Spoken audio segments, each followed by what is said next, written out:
आज के बाद एक खरोच भी आई दुनिया जला दूंगा पापा। तो हेलो दोस्तों, स्वागत है आप सभी लोगों का जी एक्सप्लेन ट्यूब चैनल पर।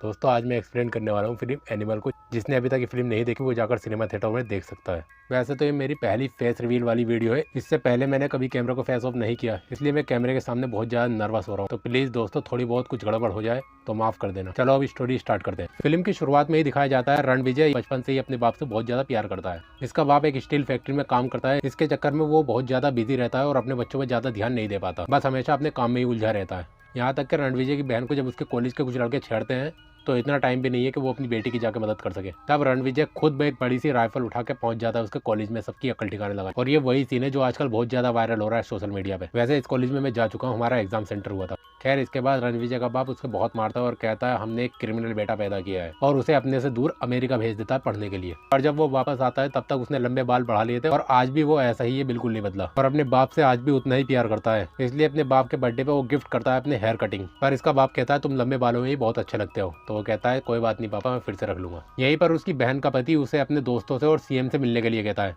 लेकिन वो मना कर देता है। इन दोनों में इसी बात पर बहुत लंबी चौड़ी बहस हो जाती है। रणविजय इसे बिल्कुल भी पसंद नहीं करता, लेकिन अपने बाप के कहने पर इससे माफी मांग लेता है और अपने बाप से कहता है मैं बेटा थोड़ी हूँ तुम्हारा असली बेटा तो वही है, मैं तो सिर्फ तुम्हारा एक बास्टर्ड बेटा हूँ। खैर इन दोनों बाप बेटों में भी बहुत ज्यादा नाराजगी हो जाती है और वो अपने बेटे को मार के घर से निकलने को कह देता है। वो सीधा अपने दोस्त के घर जाता है जहाँ वो उसकी बहन गीतांजलि से प्यार करता है और वो भी इसके लिए अपनी शादी तोड़ देती है और लड़की के घर वाले भी इन दोनों को निकाल देते हैं। फिर ये दोनों अलग ही कश्मीर में कहीं चले जाते हैं अपनी जिंदगी जीने के लिए और वहाँ पर ये दोनों शादी कर लेते हैं। इनके 2 बच्चे भी होते हैं। लेकिन एक बार इसे खबर मिलती है कि उसके बाप को गोली मार दी किसी ने, तो तुरंत ही अपनी 20 बच्चों को लेकर वापस घर आ जाता है 8 साल के बाद। लेकिन तब तक उसका जीजा और भी ज्यादा चहीता हो गया था घर में, वो उसे भी अपने बाप से मिलने से रोक देता है। बाद में जब वो अपने बाप से मिलता है तो उसके बाप की आंखों में अपनी औलाद के लिए हम प्यार देख सकते हैं। उसने कितना मिस किया होगा इन्हें और उसकी सारी गलतियों को माफ करके अपना लेता है। रणविजय कसम खाता है कि वो आज के बाद इन्हें कभी छोड़ के नहीं जाएगा। इसके बाप के गोली लगने की वजह से इसकी फैक्ट्री में जो काम करने वाले मजदूर थे वो बेरोजगार हो गए थे क्योंकि फैक्ट्री बंद हो गई थी। तब रणविजय खुद जाकर उसे चालू करता है और वहाँ सबके सामने कसम खाता है जिसने भी मेरे बाप की गोली मारी है उसका गला मैं अपने हाथों से खुद काटूंगा। इसके बाद वो अपने भाइयों के पास जाता है पंजाब में उनकी मदद लेने के लिए, क्योंकि पैसे से भले ही सिक्योरिटी खरीदी जा सकती है लेकिन अपने को साथ हो तो बात ही कुछ और होती है। यहाँ उन सब के साथ मिलकर वो अपनी एक गैंग बना लेता है। अपने बाप का एक बॉडी डबल भी लेकर आता है कि आज के बाद उसकी हर जगह पर ये बॉडी डबल जाएगा और इस बारे में इसके अलावा और किसी को नहीं पता होता, यहाँ तक कि उसकी बहन और जीजा को भी पता नहीं होता। फिर जब वो डुप्लीकेट कहीं जा रहा था तो रास्ते में असरार अपनी गैंग के साथ आके उसे मार देता है। सबको लगता है कि बलबीर मर गया, लेकिन उसके फ्यूनरल पर उसकी जीजा को पता चलता है कि ये बलबीर नहीं, बलबीर का बॉडी डबल था। तब वो असरार को फोन करके कहता है कि बलबीर तो अभी जिंदा है, तुमने तो उसके बॉडी डबल को मारा है। जब तक रणविजय जिंदा है तब तक उसके बाप को मारा नहीं जा सकता, इसलिए तू उसके बेटे को मार, मैं उसके बाप को मार दूंगा। लेकिन रणविजय को पहले ही अपने जीजा पे शक था, इसलिए उसने उसका मोबाइल टैप कर रखा था और इसकी सारी बातें उसने सुन ली।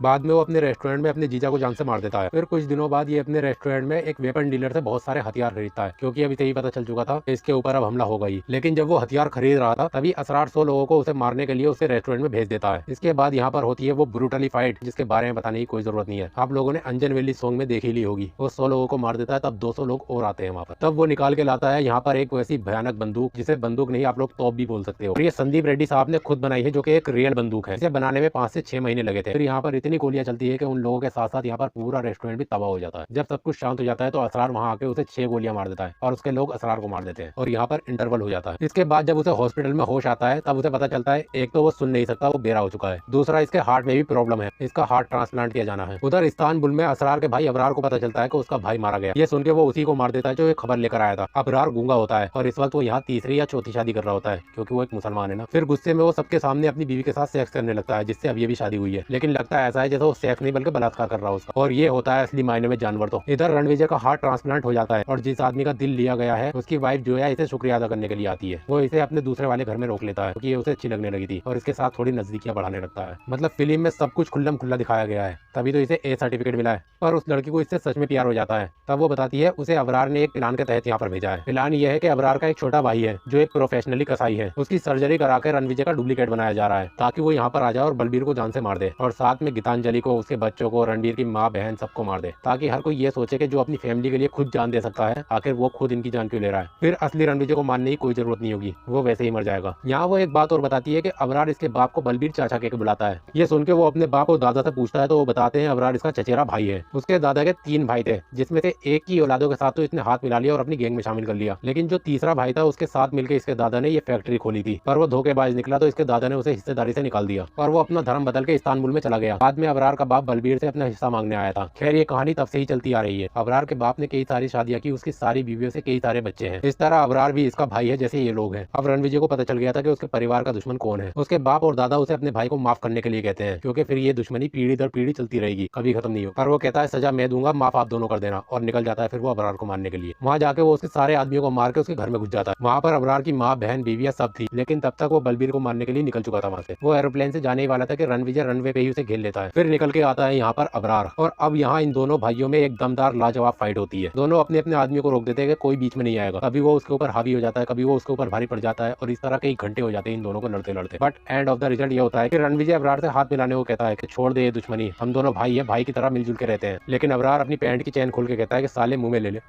मतलब सीधा ही मना कर देता है। और ये सुनकर रणविजय उसका गला काट के उसे जान से मार देता है। अबरार का जो सोतेला भाई है वो बस चुपचाप खड़ा हुआ रोता रहता है, और रणविजय अपने बाप के पास आके बताता है कि उसने उसे मार दिया, अब कोई नहीं रहा हमारा दुश्मन। और इसी तरह दिवाली का दिन आ जाता है। उस दिन उसका बाप उसे बताता है कि उसके बाप को एक बीमारी है और जिंदा रहने के सिर्फ 6 महीने बचे हैं। फिर यहाँ इन दोनों बाप बेटों के बीच में बहस होने लगती है और काफी देर तक बहस होती रहती है। ट्रेलर में भी आपने देखा होगा, बाप बेटे का रोल करता है, बेटा बाप का रोल करता है, ये वही सीन है। और उसे इस बात का रियलाइज कराता है कि अगले जन्म में तुम मेरे बेटे बनना और मैं तुम्हारा बाप बनता हूँ, फिर देखना मैं तुम्हें कितना प्यार करता हूँ। और उसके अगले जन्म में वापस तुम मेरे बाप बनना, मैं तुम्हारा बेटा बनूंगा, और फिर इस तरह प्यार करना मुझसे। ये सीन बहुत ज्यादा इमोशनल होता है और दोनों बाप बेटे गले लग के रोने लगते हैं। फिल्म के लास्ट में गीतांजलि उससे तलाक लेने को कहती है और अपने बच्चों को लेकर जाने लगती है। तभी उसका बेटा भाग के आता है और अपने बाप के गले लग जाता है। गीतांजलि को भी ये समझ में आ जाता है कि अगर उसने भी अपने बच्चों को उनके बाप से दूर कर दिया तो उसके बच्चों की भी यही हालत होगी जो इसके बाप की है। और फिल्म यहाँ पर खत्म हो जाती है। बहुत से लोगों ने भी यही समझने की गलती करी। इसका पोस्ट क्रेडिट सीन तो देखा ही नहीं। अब शुरू होता है इसका पोस्ट क्रेडिट सीन, जहाँ हमें अबरार का छोटा भाई दिखाया जाता है जिसकी सर्जरी करा के हूबहू रणविजय की शक्ल का बना दिया। वो अपने भाई अबरार की बीवी और उसके दोनों जुड़वा बच्चों की पूरी रेस्पॉन्सिबिलिटी लेता है। और जोया भी प्रेग्नेंट होती है। ये बच्चा शायद रणविजय का होगा क्योंकि उसने इसके साथ इलू इलू किया था ना। अबरार के भाई ने रणविजय के 2 साथियों को पकड़ लिया था, फिर उन्हें एक तलवार से इतनी बुरी तरह काटता है कि पूरे कमरे में खून ही खून हो जाता है, दीवारों पे, छत पे, सब जगह। असल में ये फिल्म तो एनिमल का सिर्फ सैंपल है, असली एनिमल तो अब यहाँ से शुरू होगी। और अगली फिल्म का नाम भी यहाँ पर दिखा दिया जाता है, एनिमल पार्क, जो पूरा लाल कलर से लिखा होता है। तो अब तुम खुद सोच लो उसमें कितना ब्रूटल खून खराबा होगा। तो दोस्तों ये थी फिल्म एनिमल की पूरी स्टोरी। उम्मीद करता हूँ आप लोगों को मेरी वीडियो पसंद आई होगी। वीडियो पसंद आई हो तो वीडियो को लाइक और चैनल को सब्सक्राइब जरूर कर ले ताकि मेरी ऐसी वीडियो आप लोगों तक पहुंचती रहे। तो मिलते हैं आप लोगों से अगली वीडियो में, तब तक के लिए सबको बाय, जय हिंद।